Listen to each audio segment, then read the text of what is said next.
Последнава година ова беше честа гледка. Десетици илјади членови на конзервативното движење Tea Party се собраа во Вашингтон незадоволни од политиката на председателот Обама и демократите во Конгресот.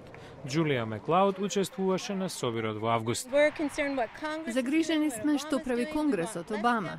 Сакаме помало влијание од владата. Не сакаме зголемување на даноците.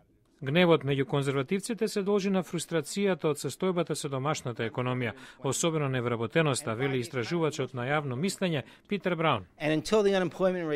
Се додека стапката на невработеност не се намали значително, не е веројатно дека гласачите ќе гледаат пооптимистично на економските текови. И тоа веројатно нема да биде добро за председателот Обама.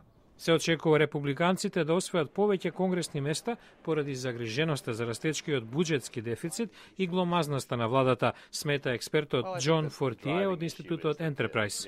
Анкетите за Обама бележат пад, но тој останува најдобрата надеж за демократите дека ќе успеат да го задржат мнозинството во Конгресот.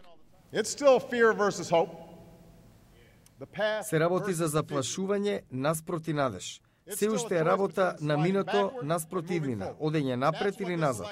За тоа се работи на овие избори. Тоа ќе биде изборот во ноември. Експертите пак се согласни дека републиканците ќе забележат успех во ноември. Единствено прашање е колкав, вели Питер Браун. Тоа од корен би го изменило начинот на владење на Обама, додава Џон Фортие.